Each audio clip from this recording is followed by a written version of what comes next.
Hey there, my friend. Let me ask you something right off the bat. What if I told you that Shedeur Sanders falling in the draft could completely shake up what the Cowboys do in 2025 without Dallas even picking him? I know it sounds wild. And look, let's keep it real from the start. The odds of the Cowboys actually selecting Shedeur Sanders in the first round are slim to none. That's just not how Jerry and this front office operate. But here's the kicker. His unexpected slide in the draft can cause a ripple effect that totally opens the door to a new path for Dallas. And that's what makes this scenario so exciting. In the latest two-round mock draft from Destin Adams, one of the most interesting plot twists was Sanders still being available when the Cowboys were on the clock at pick number 12. That alone is enough to turn heads, because when a quarterback with that kind of talent is still sitting there, teams behind you start to panic. They want in, and that's where the Cowboys could suddenly hold all the power. Now imagine this. You're the GM, and Shedeur is still on the board. Your phone rings. Teams are lining up with trade offers. That's exactly what happens in this mock. And because of Sanders being available, the Cowboys are able to entertain a trade with real value, without reaching or forcing a pick. Even if you're not interested in Sanders yourself, his presence changes everything.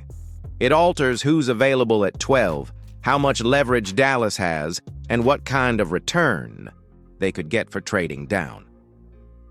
So, let me bring you into the conversation right now. Question for you. If Shedeur Sanders fell to the end of the first round, would you draft him as a long-term project? Let me know in the comments. And here's a poll for you to vote on. If a top QB prospect drops, should the Cowboys capitalize by trading the pick or take the talent for themselves? Stick with me, because up next we'll break down exactly what the Cowboys did with that trade offer from the Steelers, and whether it was a smart move or a missed opportunity. All right, now that we've set the stage with Shedeur Sanders falling on the board, let's talk about what the Cowboys actually did in that mock draft, because the move they made could either be seen as genius front office work or a gamble that might backfire. And I want to hear what you think by the end of this. So here's the situation. With Sanders still available at pick 12, the Cowboys pulled the trigger on a trade with the Pittsburgh Steelers. In return, Dallas moved down to the 21st pick in the first round. But that's not all. They also got the Steelers' third-round pick this year, number 86 overall, and a second-round pick in 2025. Let that sink in for a second. That's not just moving back 9 spots. That's picking up real capital. A third this year and a second next year?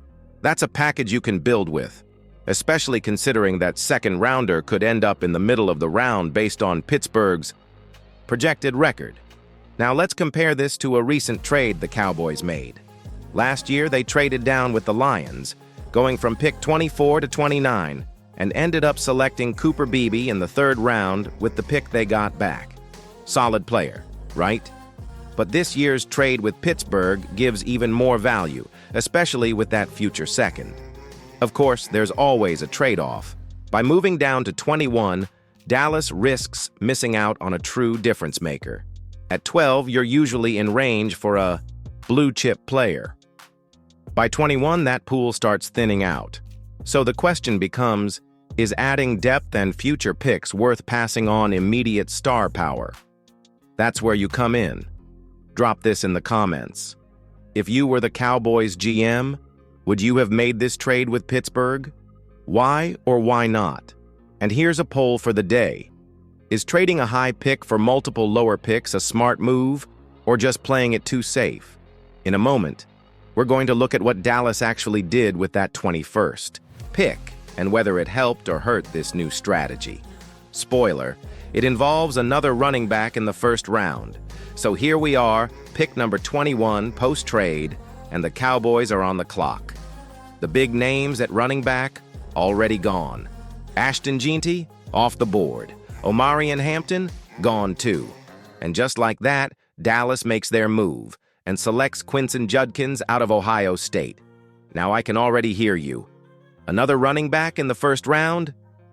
Trust me, you're not alone. a lot of fans, are raising eyebrows at this pick. And to be fair, it's a bold one. But let's break it down together. Judkins is a physical, no-nonsense back. Tough between the tackles, great contact balance. He's the kind of runner that punishes defenders and fits right into the Cowboys' stated goal of being more physical on offense.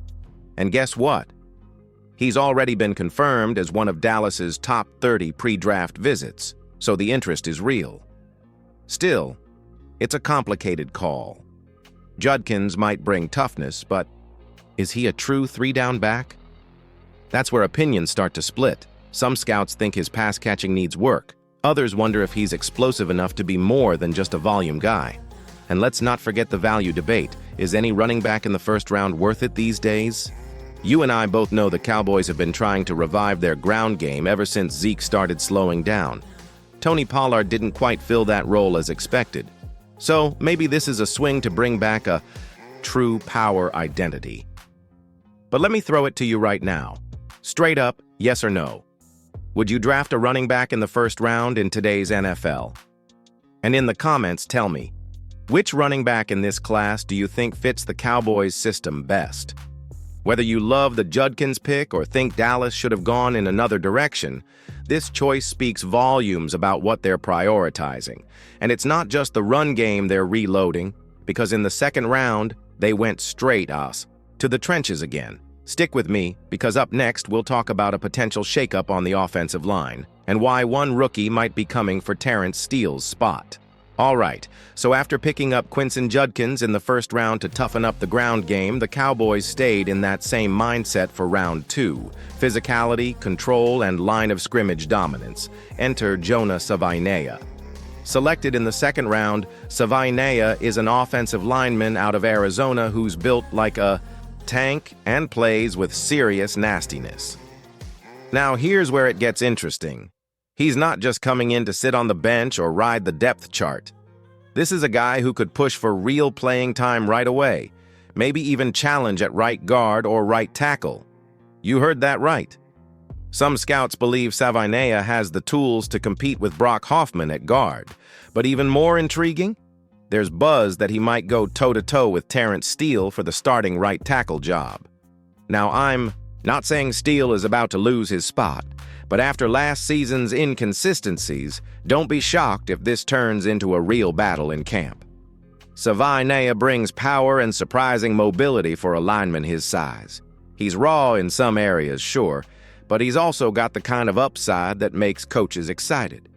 Drafting him doesn't just add depth, it injects competition. And that's exactly what Dallas needs if they're serious about building a tougher, more reliable offensive front. But I want to hear your take. Poll time. Does the Cowboys' offensive line urgently need reinforcements? And down in the comments, let me know. If you had to pick today, who would you want starting on the O-line in 2025? Whether Savainea ends up as a backup or beats someone out for a starting role, his presence raises the level of intensity. Iron sharpens iron, and that's what this pick is all about. But here's the big picture. The ripple effect from Shedeur Sanders continues. Because his draft day slide, it may have changed the Cowboys' entire board, and now we're seeing just how deep that impact goes. Stick around. We're wrapping this all up next with what this Shedeur scenario tells us about the Cowboys' bigger draft strategy. So now that we've walked through the moves, trading down, selecting Judkins, reinforcing the offensive line with Savainea, let's bring it all back to where it started. Shedeur Sanders. Even though the Cowboys didn't draft him in this mock, his unexpected fall created a domino effect that changed everything. And that's the real takeaway here. Shedeur being on the board at 12 opened up the opportunity for a valuable trade down with the Steelers. That one moment altered the course of the Cowboys' entire draft. Without it, maybe they stay at 12. Maybe they take a different position altogether. But with Sanders still available, teams like Pittsburgh felt the urgency to move up, and Dallas cashed in. It's a perfect example of how one player, even one who isn't coming to your team, can impact your draft strategy in a big way. It's about leverage, about reading the board, about knowing when to hold your ground and when to play the long game. Think about it. If Dallas can land an immediate contributor like Judkins, a developmental starter like Savianea, and collect extra picks to use this year and next, all because of one quarterback sliding, that's smart drafting. That's how winning rosters are built in today's NFL. But hey, I want to hear your thoughts as we wrap up. Final question for the comments. What would your ideal draft scenario be for the Cowboys in 2025? Would you go defense early, trade up instead of down, or maybe focus on offensive playmakers across the board? Let's build that dream draft together. Drop your picks, your trade ideas, and your big predictions in the comments. And if you enjoyed this breakdown, do me a favor. Hit that subscribe button, turn on the bell so you never miss a Cowboys draft update, and share this video with another die-hard fan like you. Big things are coming in 2025. Let's stay locked in and ride this draft wave together.